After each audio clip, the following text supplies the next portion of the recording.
aujourd'hui, je vous retrouve pour une vidéo pour So Simply Scrap. Donc, je continue toujours mes petites cartes. Et là, ce que j'ai voulu faire, j'ai voulu faire une création avec principalement la petite planche de tampon Libellule, donc de la collection Pause estivale. Et donc voilà, je voulais vraiment faire une création qu'avec une planche de tampon parce que c'est vrai que on a vite tendance à utiliser beaucoup de choses pour faire une création. Alors il y a une autre planche qui est à côté que je vais utiliser à la fin, mais pour le coup c'était pas obligatoire. J'ai voulu rajouter un peu de texture et utiliser un tampon de fond, mais vraiment l'idée c'est de faire une mise en page avec tous les éléments de cette petite planche, en sachant que c'est une planche, c'est les toutes petites planches de tampon à 7. Mais on peut quand même faire des jolies créations avec peu de tamponnage, même si là il y en a quand même. La planche est bien fournie, hein, il y a quand même 5 ou 6 tampons. Donc, comme quoi on peut faire des jolies choses. Donc, je suis toujours sur mes formats 10 par 15. J'aime bien ces petits, mais pas trop. Je fais la technique du cache parce que comme j'utilise un papier aquarelle, ça me permet de mettre en couleur sur le même support sur toute ma création. Et puis j'aime bien aussi l'idée de faire comme un coloriage. Et donc là, j'ai fait ma mise en page. Alors juste avant, j'avais quand même fait encore une fois un petit brouillon pour voir ce que ça pouvait donner. Bon après, je prends pas de risque là-dessus, hein. L'élément principal qui est l'appareil photo étant assez grand, c'était assez facile après de faire une mise en page autour de lui. Donc là, je suis de nouveau avec mes Gansai Tambi. J'ai fait quelques mélanges. Je récupère des couleurs que j'avais déjà mélangées pour d'autres réalisations avant sur ma palette. Là, je l'avais pas nettoyée. Je la nettoie pas systématiquement. Bon, il y a un moment donné, je nettoie parce que je sais que je vais partir sur d'autres coloris dans mes créations. Mais là, pour le coup, je l'avais pas nettoyée et je vais réutiliser des couleurs que j'avais déjà mélangées. Là, j'essaye de faire un beige pour les petites... comment on appelle ça, fleur de dune, me semble-t-il.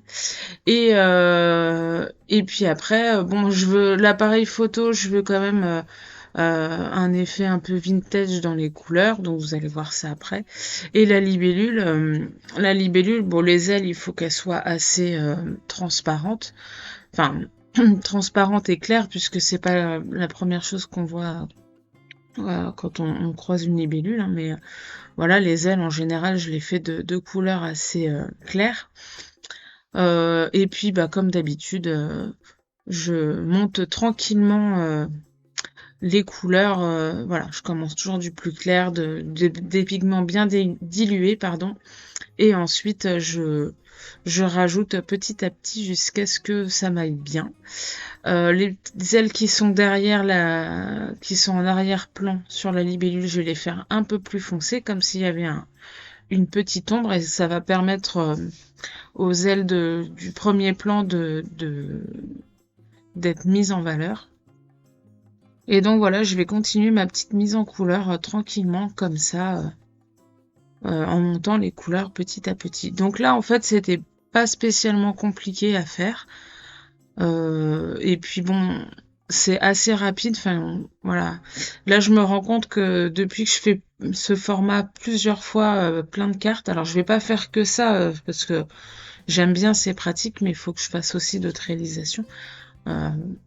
Mais j'aime bien ce côté un peu, voilà, petit format, petite création. Ça me prend, voilà, le temps d'une soirée en général, 1h30, 2h grand max. Sauf quand il y a un moment donné, je peux, voilà, avoir un peu plus de mal dans ce que je veux faire. C'était le cas pour la carte avec le coucher de soleil. Ça, j'ai mis vachement de temps. Mais voilà, les petites réalisations comme ça, j'aime bien. Et puis c'est vrai que plus j'en fais, plus je me rends compte que je vais assez vite. En plus là, je suis toujours sur le papier Clairefontaine, qui est très bien. Donc en fait, je m'habitue bien au combo papier Clairefontaine et puis les aquarelles Kansai Tambi. Là, c'est deux choses qui me vont bien en ce moment. Donc là, c'est assez facile pour moi de faire ce genre de petite création. Je suis contente, je vais quand même assez vite. Et puis ça me permet aussi d'exploiter tous les différents tamponnages d'une collection en partant, en faisant plein de petites créations et sans partir dans des grands délires. Même si j'aime bien faire des grandes créations, là voilà, je me concentre sur des petits éléments et c'est plutôt pas mal. Donc je vais vous laisser en musique pour la suite de la mise en couleur. Je vais vous retrouver un petit peu plus tard. À tout à l'heure.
Alors là, je reviens vous expliquer un petit peu la suite. Donc j'ai tout mis en couleur, ça me va bien. Et comme la plupart de mes créations, je vais rajouter un fond coloré. Donc là, comme les ailes de ma libellule étaient un peu vert menthe, j'ai voulu rester dans ces tons-là pour le fond. Donc j'ai fait un mélange vert turquoise et bleu turquoise, c'est les noms qui sont sur la palette. Et puis donc j'y vais plus ou moins tranquillement là-dessus. Bon, en général dans les angles je mets plus de pigments, donc je me trompe pas trop quand je mets beaucoup de pigments là-dessus. Après je trouve que c'est un peu trop vert, donc je vais rajouter plutôt du bleu turquoise. Et puis j'entoure mes éléments comme ça avec ma couleur verte. J'ai un petit peu regretté à un moment donné parce qu'en fait ça fonçait un petit peu trop ma création, et parfois le blanc c'est bien, faut laisser un peu son travail respirer. Bon, après voilà, j'ai quand même essayé de diluer un petit peu plus pour atténuer un petit peu les pigments, le trop de pigments que j'ai pu mettre à un moment donné. Et vraiment, dans les angles et en haut, en bas, enfin tout ça sur les côtés, qu'il y ait beaucoup de pigments, ça me dérange pas. Au contraire, ça permet à la création enfin à l'œil de se recentrer vers les sujets principaux. Mais là, par exemple, ma libellule avec ses petites ailes très peu colorées, et ben c'est un petit peu mangé. Donc je vais essayer après de pallier à ce petit problème. Enfin, problème, c'est pas vraiment un problème, ça c'est une question de point de vue, mais pour moi c'était une petite problématique à ce moment-là. Donc je continue, mais je vais essayer de retravailler différemment tout ça.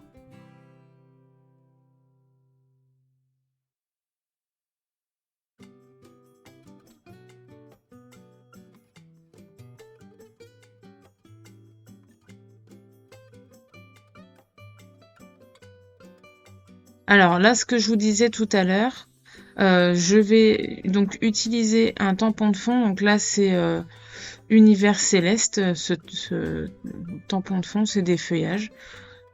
Pour rajouter un peu de texture, donc je mélange deux Distress Oxide pour faire comme j'ai fait, enfin un peu les mêmes couleurs que j'ai utilisées pour faire mon fond, que j'ai mélangé. Voilà. Et donc je cache bien la libellule et l'appareil photo.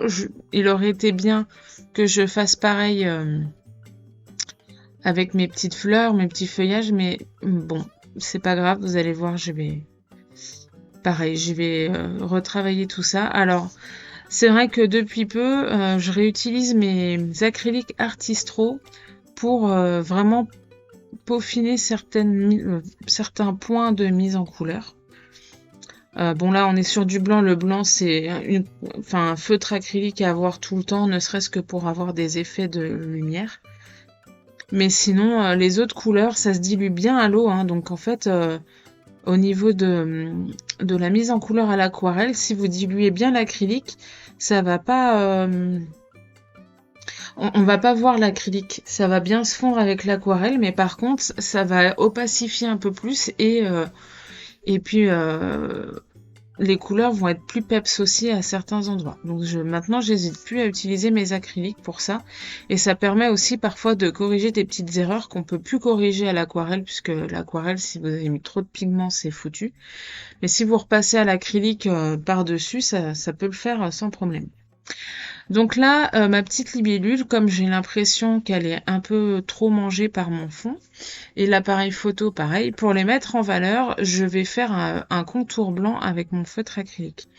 Alors je vais repasser plusieurs fois, hein, parce que les feutres acryliques, le blanc notamment, il n'est pas très opaque.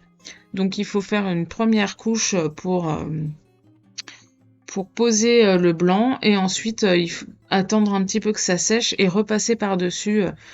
Parfois je repasse au moins une deuxième voire une troisième fois pour que le blanc ressorte plus.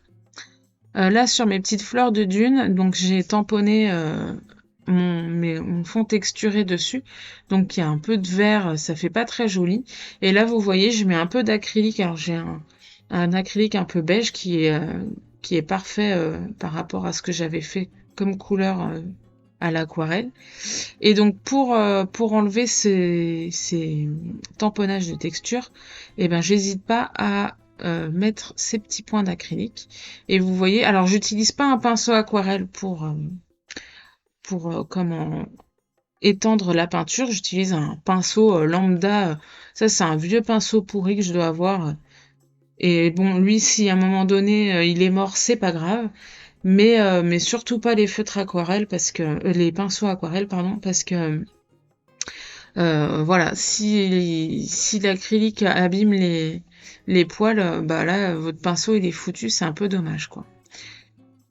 Donc voilà. Alors là, vous voyez, pareil, je reprends un feutre aquarelle dans les tons vert bleu, et puis comme je veux vraiment marquer l'ombre sous l'appareil photo, et ben là c'était idéal. Et donc je remélange, ça doit peut-être se mélanger avec l'aquarelle, hein, là pour le coup, comme je dilue pas mal à l'eau aussi mon acrylique, mais ça fait bien le job et donc du coup c'est super. Alors là je pense que j'arrive à la fin effectivement, donc je rajoute des petits nuveau drops, alors des noirs du noir pour contraster un petit peu, du transparent c'est vraiment pour ajouter du volume sans que ce soit trop prenant. Et puis hors caméra, j'ai dû rajouter des petits points blancs pour vraiment faire cet aspect un peu magique et compagnie qu'on peut avoir sur certaines créations. Donc voilà ma petite vidéo terminée. J'espère que ça vous a plu. N'hésitez pas à mettre un pouce en l'air et un petit commentaire si vous voulez. Et je vous dis à bientôt. Bye bye!